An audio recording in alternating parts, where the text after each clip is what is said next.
Gedang memang paling buruk, tapi nalau yang paling buruk maknanya. Iaitu orang yang lekai mengagam hangnya lebih buruk maknanya. Itu kali beli.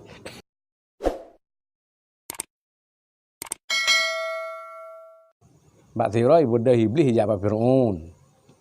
Wa baun ni keli beli. Ma pupu kajak balu.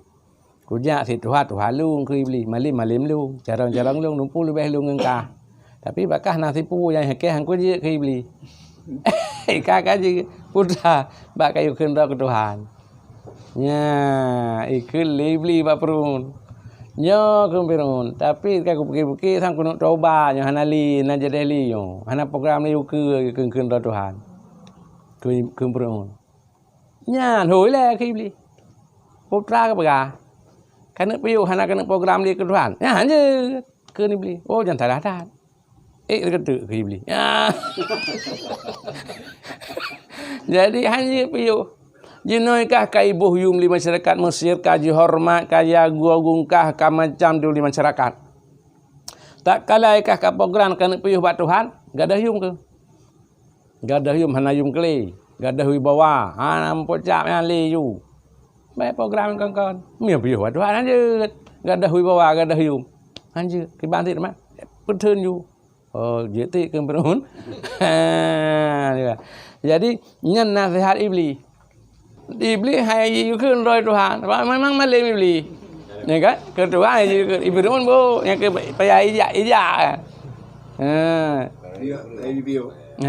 biu. Mia bak piu buat Tuhan yang baik ke iblis nasihat ke. Iblis nasihat ke Firaun untuk baik piu buat Tuhan. Jak buat lam you. Iklam you. Itu dah yang lebih Firaun. Tak bodoh kah.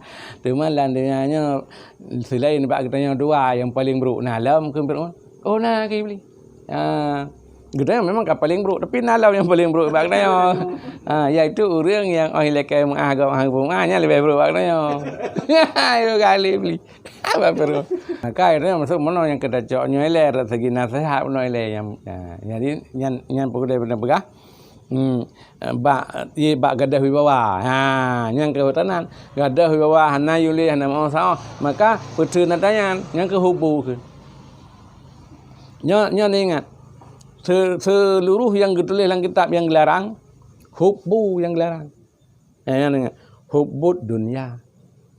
Hubbur riyasah. Hubbul mal. Mandum-mandum yang dilarang hubbu. Gasih. Kan dilarang harta. Kan dilarang pangkat. Kan dilarangnya kana.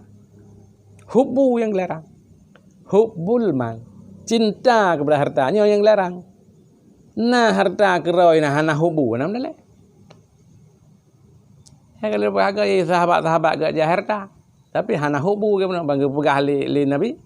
Padum pole compat. Nya mana hana hubu.